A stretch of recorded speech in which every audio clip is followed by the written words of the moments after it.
Astrology, astronomy, face reading, tarot card, इसकी हकीकत क्या है? ना मैं कोई ब्लैक स्पेल करती हूँ, ना मेरे पास कोई जादू है, ना मेरे पास कोई मैजिक है। पढ़ के आई हूँ, हैंड रीडिंग है या फिर एस्ट्रो रीडिंग है, वो मैं अपने नॉलेज के हिसाब से करती तो साइंस पहले दौर में तो इस चीज को एक्सेप्ट ही नहीं करती थी। हूँ। कुरान से रिलेटेड चीज़ें साइंस तो उनको भी नहीं मानती।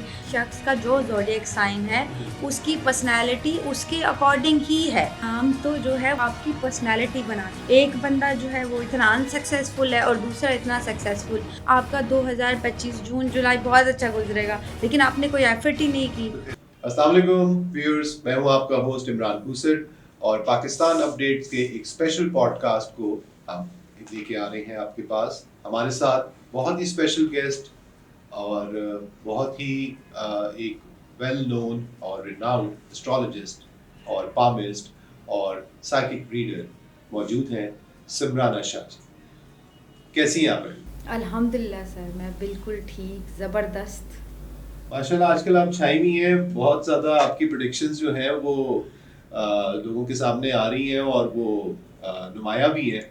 इसके अलावा पामिस्ट्री के हवाले से और एस्ट्रोलॉजी के हवाले से आपने जो है वो बहुत सी खिदमत आप जो दे रही हैं पाकिस्तान के अंदर। तो हम लोग ये जानना चाहेंगे कि सिमराना शाह है कौन? बेसिकली आपने कभी अपने बारे में नहीं बताया लोगों जी सर, बिल्कुल ऐसा है। ये मैं सबसे पहले तो थैंक यू आप लोगों का करूँगी, को। आपका क्योंकि शुक्रिया। मीडिया वाले ही जो हैं वो किसी को प्रोमिनेंट करने में उनका सबसे अहम किरदार होता है। तो मीडिया ने जिस तरह से एक वार्म वेलकम किया है, और फिर सबसे ज़्यादा बड़ी बात ये है कि I think youngest than all the astrologers. तो जैसे होता है ना कि लोगों का शायद मेरे पे बिलीव नहीं था, कि एक बिलीव होता है ना आपको कि शायद मौलवी ही जिन जिन्नात निकाल सकते हैं, या फिर कोई बड़ी एज का जो है एस्ट्रोलॉजर वही होते हैं, उन्हीं पे बिलीव किया जा सकता है, या वही सही तरीके से गाइडलाइन दी जा सकती है। तो एक तो ये चीज़ जो है वो शुक्र है कि हमारी आवाम अब जो है वो बहुत ज़्यादा समझदार हो चुकी है, और उनमें इतनी अवेयरनेस आ चुकी है कि नॉलेज का जो है वो एज से या फिर जो है उन चीज़ों से कोई ताल्लुक़ नहीं है। तो मतलब ये अता है या इसको सीखना पड़ता है? जी, अच्छा जी, मैं सबसे पहले आपको ये बता दूँ कि आई थिंक मैं पाकिस्तान की पहली एस्ट्रोलॉजर हूँ जो बाकायदा ग्रेजुएशन करके आई हूँ। इस पूरे सब्जेक्ट में जो है मैंने पूरे 4 साल ग्रेजुएशन की है। जैसे बाकी लोग जो हैं वो यूजुअली ग्रेजुएशन करते हैं किसी भी सब्जेक्ट में। वेस्ट कंट्रीज़ में और जो हमारे बांग्लादेश हैं और इंडिया में ये एक प्रॉपर नॉलेज है, इसमें बाकायदा ग्रेजुएशन होती है। और काफ़ी सारे लोग जो हैं अब, क्योंकि ये ट्रेंड आ चुका है, तो अब काफ़ी लोग जो है इसको बाकायदा पढ़ रहे हैं। हाँ, वाक़ई मुझे कोई नहीं जानता था, लेकिन अब मुझे बहुत सारे लोग जानना शुरू हो गए हैं। और अगर आप मेरा ज़ाती तौर पे ये पूछेंगे, बिकॉज़ मेरे फ़ोर फादर्स जो थे वो आई बिलॉन्ग्स टू सैयद फैमिली, तो उनको बहुत मानते थे। लेकिन उनको जैसे कहते हैं अल्लाह ताला की तरफ से अता थी। मेरे पास ऐसा कोई मैजिक नहीं है, ना मैं कोई ब्लैक स्पेल करती हूँ, ना मेरे पास कोई जादू है, ना मेरे पास कोई मैजिक है। हाँ, ये ज़रूर है कि मैं पढ़ के आई हूँ, तो मैं उस पढ़ाई के हिसाब से एनालिसिस करके जो भी प्रेडिक्ट करना है, या फिर हैंड रीडिंग है या फिर एस्ट्रो रीडिंग है, वो मैं अपने नॉलेज के हिसाब से करती हूँ। ग्रेट। तो आपने ये अपनी जो पढ़ाई की है, ये कौन सी यूनिवर्सिटी से आपने की है? जी, मैंने बांग्लादेश ढाका यूनिवर्सिटी ढाका से। यूनिवर्सिटी से। और आपको बचपन से ही शौक था इस चीज़ का कि ये अब आके आपको ख्याल आया कि आपने इसको प्रैक्टिस भी करना है? अच्छा जी, मैं आपको बताऊँ, मुझे बिल्कुल इस तरफ कोई इंटरेस्ट नहीं था। मैं एक जिसे कहते हैं शायद कुछ कॉमेडियन या फिर सिंगिंग की तरफ या एक्टिंग की तरफ जो था मेरा बहुत रुझान था बचपन ही से, और मैं चाहती थी कि मैं शायद जो है कुछ अच्छी एक्ट्रेस या सिंगिंग या कुछ इस फ़ील्ड में जाऊँ। बट ये होता है कि अनफॉर्च्युनेटली मेरे इंटरेस्ट जो थे वो चेंज हुए, और मैंने इन चीज़ों को पढ़ना शुरू कर दिया। और फिर वो कहते हैं ना, बाय बर्थ भी कुछ एलिमेंट आपके अंदर आए होते हैं, तो वो कुछ चीज़ें तो बाय बर्थ भी थी। तो वो फिर ड्यू टू क्यूरियोसिटी, क्योंकि हमारे घर में ये बुक्स आम तौर पे आपको मिल जाएंगी यहाँ पे इस तरह की, तो फिर वो बुक्स को पढ़ते पढ़ते जो है मेरा इंटरेस्ट बहुत ज़्यादा इस तरफ हो गया। और फिर अल्लाह ताला की तरफ से ये कि मेरी इंट्यूशंस भी काफ़ी स्ट्रॉन्ग रही हैं, तो फिर बस इसी तरफ चल पड़े हम। चलिए, दैट्स ग्रेट। अच्छा समराना, आप ये बताएं कि astrology, astronomy, numerology, face reading, tarot card, इसकी हकीकत क्या है?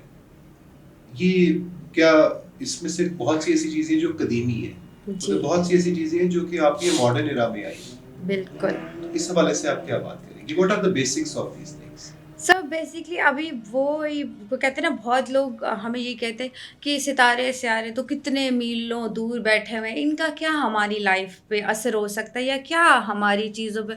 तो उसको आप जो है वो जस्टिफाई कैसे करते हो कि क्या वाकई ये प्लैनेट्स हम पे असर करते हैं। तो सब बेसिकली इसकी सबसे बड़ी मैं आपको एक ऑथेंटिक मिसाल दूं। जब भी आप देखें, जब चांद गिरन होता है तो आप ये कशिश शकल का कुछ एलिमेंट अगर किसी ने पढ़ा हुआ है उसमें, तो आप देखते हैं पानी में उछाल होता है। और अगर इस ड्यूरेशन में ये जो चांद गिरन है, इस ड्यूरेशन में आप जो ह्यूमन ब्लड है इसका जो फ्लो है वो कम हो जाता है। हम लोग, हमारे कई क्लाइंट्स होते हैं हार्ट के, इसको हम उनको कहते हैं कि आप जब चांद गिरन हो तब उस ड्यूरेशन में आप ऑपरेट करवाएं, बिकॉज क्या होता है ब्लड फ्लो आपका ह्यूमन बॉडी का स्लो हो जाता है। अच्छा। ये मैं नहीं कह रही, इस आपकी साइंस कहती है। मगर साइंस तो और भी बहुत कुछ कहती है। अच्छा समराना, जिस तरह नील टाइसन एक बहुत मशहूर साइंटिस्ट है, जी नासा के हवाले से वो रिसर्च वगैरह भी करते हैं। अच्छा, उनका ये कहना है, एक उनके पॉडकास्ट में ही उन्होंने ये बात बयान की कि अब दरियाए नील है, उसका पानी जब आपका जो चांद है उसकी, जब वो 14वीं का चांद होगा और उसकी जो रिफ्लेक्शन पानी में आ रही होगी और वो पानी की सतह अपनी सतह से ऊपर आ जाएगा, जी तो उससे उस चीज का क्या ताल्लुक हो गया? क्योंकि वो तो ग्रेविटेशनल पुल है एक, जी और वो साइंस पहले दौर में तो इस चीज को एक्सेप्ट ही नहीं करती थी, ट्रू। मगर आज के दौर में साइंस ने ही इसको एक्सेप्ट करना शुरू भी कर दिया है। इसके बारे में आप क्या बात? अब आप साइंटिफिकली हवाले से देखें तो साइंस तो हमारी कई चीज़ों को एक्सेप्ट नहीं करती। साइंस तो जो है हमारे बहुत सी चीज़ें ऐसी हैं जो इस्लामिक पर्सपेक्टिव से, कुरान से रिलेटेड चीज़ें हैं, साइंस तो उनको भी नहीं मानती। तो फिर साइंस का हम क्या करें। लेकिन अभी बहुत सारी रिसर्च हुई हैं, जैसे अभी रिसेंट एक वेस्ट यूनिवर्सिटी ने रिसर्च की है जिसमें उन्होंने स्टार्स का एनालिसिस किया पर्सनैलिटीज़ के साथ। तो उनमें जो है उन्होंने 90% एक्यूरेसी पाई है कि जिस शख्स का जो ज़ोडिएक साइन है उसकी पर्सनैलिटी उसके अकॉर्डिंग ही है, ऑलमोस्ट खूबियाँ और खामियाँ। अब एक मेरे पास बड़ा इंटरेस्टिंग क्वेश्चन आया था सर किसी पॉडकास्ट में कि आप कैसे जस्टिफाई करोगे, एक लियो जो है वो पाकिस्तान में है जो कि रेड़ी लगा रहे हैं, ठेला लगा रहे हैं, एक लियो जो है वो अमेरिका में है, सक्सेसफुल हैं और बड़े एक सियासतदान हैं, तो आप कैसे करोगे। स्टार तो उनका भी हुआ है, स्टार तो कैसे वो जो है एक बंदा जो है वो इतना अनसक्सेसफुल है और दूसरा इतना सक्सेसफुल। तो इसका फिर मैंने उनको ये जवाब दिया था कि देखें खूबियाँ और खामियाँ उनको जो बाय बर्थ मिली हैं, उनके ज़ोडिएक साइन में भी वो खूबियाँ लियो हैं, लीडरशिप क्वालिटी उनके अंदर भी है। उनका ये आप पे डिपेंड करता है कि आपने उसको यूटिलाइज़ कैसे करना है, आपने उसका यूज़ कैसे करना है, आपने अपनी खामियों को किस तरह से जो है वो यूटिलाइज़ करना है, आपने अपनी खूबियों को, क्योंकि खामियाँ तो उसकी वही हैं और क्वालिटीज़ उसकी भी वही हैं। अब आप पे डिपेंड करता है कि आपने उसको कैसे मैनेज करना है। हमने सिर्फ गाइडलाइन देनी है, हमने आपको ये नहीं कहना। अब सपोज़ मैं कह दूँ कि आपका 2025 जून जुलाई बहुत अच्छा गुजरेगा, लेकिन आपने कोई एफर्ट ही नहीं की। तो आपने बाकायदा इसकी एक एजुकेशन लेके और इसकी प्रैक्टिस आपने स्टार्ट की है, तो क्या खाली आप एस्ट्रोलॉजी ही करती हैं या उसके अलावा पामिस्ट्री है? कौन कौन सी फील्ड्स को आपने ऑप्ट किया है? जी, मैं तो ऑलमोस्ट वेरियस टॉपिक पे बात कर चुकी हूँ और वेरियस टॉपिक हमें पढ़ाए भी जाते हैं, सिखाए भी जाते हैं। जैसे कि पाकिस्तान में कोई साइकिक रीडर नहीं है। साइकिक रीडर जो है बेसिकली वेरीफाई करते हैं कि क्या वाकई जिन्नात या नेगेटिव एंटिटी है या कोई साइकोलॉजिकल प्रॉब्लम है। तो उस पर हमारी बड़ी प्रैक्टिस होती है, हमारे पास क्वेश्चंस करते हैं क्लाइंट से, हमारे पास इक्विपमेंट होते हैं, उस हिसाब से हम बता देते हैं। फिर I can talk on name psychology, colour psychology, जो कि मेरे ख्याल से किसी ने बात नहीं की, किसी ने। नेम साइकोलॉजी और कलर साइकोलॉजी हाँ ये जी, बड़ी नई चीज है। और जी बिल्कुल नई चीज़ तो नहीं है, लेकिन अब उसे क्या कहते हैं, हाँ सुनने में, क्योंकि इस पे बहुत कम बात होती है, इस पे लोग बात करना पसंद नहीं करते या इन चीज़ों को इतना इम्पोर्टेंट आप नहीं समझते। तो ये एक बहुत लेंथी टॉपिक है और बड़े बड़े टॉपिक पे तो बड़ी हो सकते हैं। चलिए नेम साइकोलॉजी से ही हम बात करते हाँ हैं। इमरान खान जी एक नाम है, जी जी इससे क्या आप मतलब निकाल सकती है इसके? जैसे नवाज कि शरीफ है, हाँ जी बिलावल भुट्टो है, बिल्कुल, बिल्कुल, name psychology is very important. और जो वो कहते हैं ना, नाम तो जो है वो आपकी पर्सनैलिटी बनाता है, और सम टाइम क्या होता है, नाम आपकी लक को रोक देते हैं। अच्छा। आपकी जो डेस्टिनी, आप देखें नाम क्या चीज़ है जो आपको बाय बर्थ मिला, और एंड ऑफ द लाइफ तक क्या चलना है आपके साथ, आपका नाम चलना है। तो नाम को कैसे आप जो है वो फॉर ग्रांटेड ले सकते हो। और इस्लाम में जो नाम की अहमियत है उस पे तो बार बार कहा गया कि वो कहते हैं ना, वो चिंटू पिंटू टप्पू पप्पू जो हमारे बड़ा, आपको उन नामों से बुलाना नहीं चाहिए, क्योंकि बुलाना नहीं आपने चाहिए, किसी नाम का, बिगाड़ना नहीं चाहिए आपने किसी किस्मत रोक दी, किसी की डेस्टिनी उस नाम से रिलेट है और आपने बिल्कुल उसको उल्टा कर दिया, और आप जो है वो की। तो खामी में पड़ गए।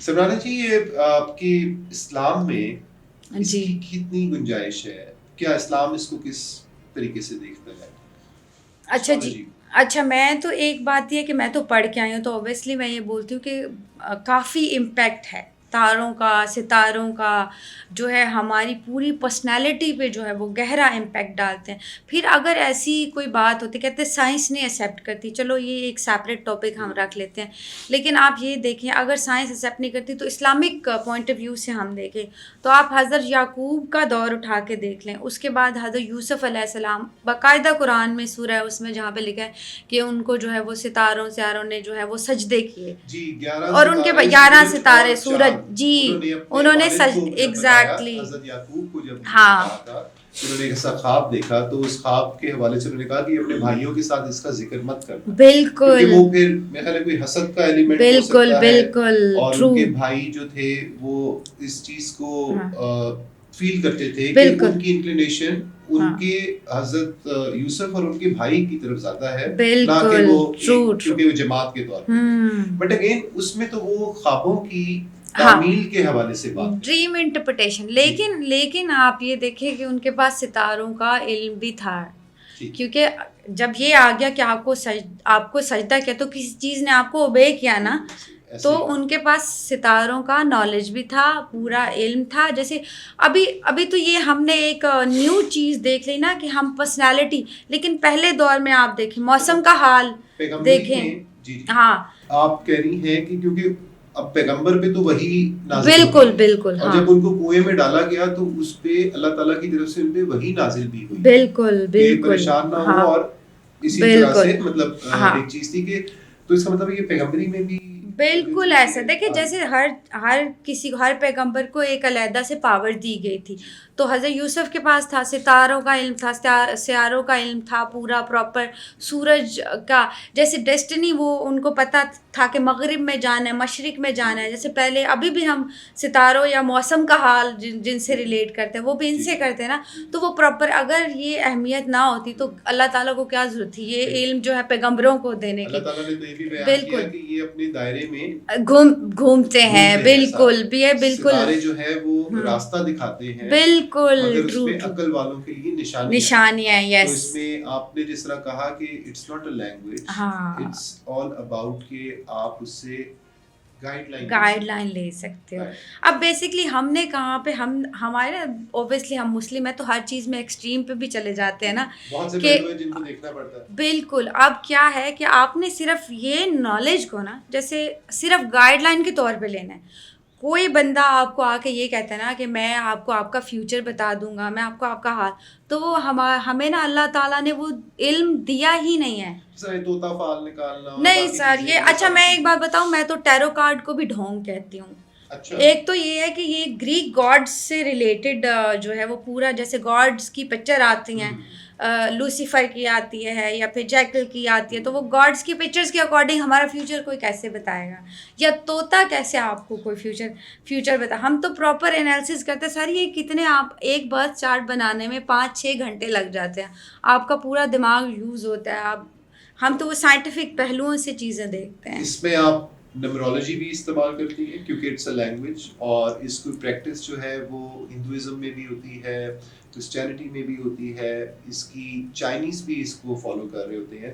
Like everything has a number, बिल्कुल, बिल्कुल, कायनात में नंबर असाइन किए गए, एक एल्गोरिदम है जो कि चल रहा है, ट्रू, जो कि ट्रू, उनका कहना है। बिल्कुल ऐसा, अब जिसमें अदाद बिल्कुल ऐसा, जो होते हैं, सरनाम के भी आदाद होंगे, बिल्कुल, हाँ ऐसा है, आपकी एज के हवाले से, डेट ऑफ बर्थ के हवाले से जो चीज़ें होती हैं, तो क्या एस्ट्रोनॉमी, एस्ट्रोलॉजी, न्यूमरोलॉजी, ये नेम साइकोलॉजी, ये सारी इंटरलिंक करती हैं चीज़ें? बिल्कुल, बिल्कुल सर, ये एक ही नॉलेज। अब जैसे बर्थ चार्ट हम एस्ट्रोलॉजी से भी बनाते हैं, हम नेम से भी बनाते हैं और फिर हम नंबर से भी बनाते हैं। तो वो क्या है, बेसिकली निकालना क्या है, निकालनी तो आपकी चीज़ है ना कि आपके क्या प्लैनेट किस जगह पे रॉन्ग हो रहे हैं, आपका कौन सा घर खराब। सपोज़ अगर 5th हाउस किसी भी बर्थ चार्ट में या न्यूमरोलॉजी के या किसी भी लिहाज से ख़राब है, तो आपका फैमिली आपको इश्यूज रहेंगे। उसमें तो वो लोशु ग्रिड एक बनाते हाँ हैं, बिल्कुल बिल्कुल ऐसा है। तो वो जिसके हवाले न्यूमरोलॉजी से से भी बनता है, हाउस। वो जो है वो आप एस्ट्रोलॉजी से भी बनता है, वो नेम से भी जो है वो बर्थ चार्ट, वो तीनों से बनता है। तो ये सारे जो इल्म है कहीं ना कहीं एक दूसरे से कनेक्टेड है। बिल्कुल। पाकिस्तान का क्या मुस्तकबिल देख रही हैं 2025 में? क्योंकि अगर आपने प्रेडिक्शंस के हवाले से बात की है, हालिया आपने जो प्रेडिक्शन दी थी वो जी पूरी भी हुई, और मेरा ख्याल है कि नाज़रीन को हमारे आप वो बताएं कि वो क्या आपने प्रेडिक्ट किया था ऐसा। जी, बेसिकली मैं जो है वो जुनैद साहब के साथ मैंने शो किया, उसमें जो है वो आई थिंक 2 दिन पहले जो मैंने किया था वो शो, न्यू ईयर से 2 दिन पहले। उसमें मैंने कहा कि कुछ बीमारी आ रही है, जैसे कोरोना टाइप वायरस या कुछ इस तरह की चीज़ जो है वो आ रही है हमारे पास, और बड़ी हमें वार्निंग है, थ्रेड है।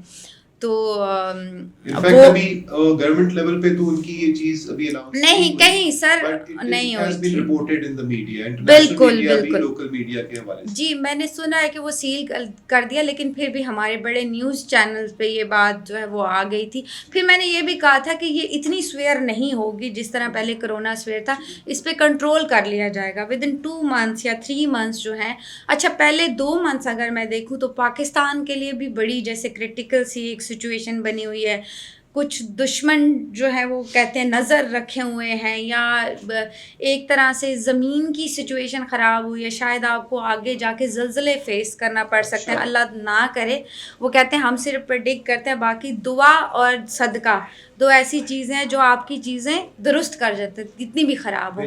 तो आवाम से अपील है कि आप दुआ करें ज़्यादा से ज़्यादा मुल्क के लिए भी, ताकि ये सिचुएशन ना ख़राब हो। बाकी हमारे जो इदारे हैं जैसे पुलिस हो गया, आर्मी हो गया, इनकी तरफ से भी हसल बसल दिखती है, थ्रेड कुछ थ्रेटनिंग लगता है।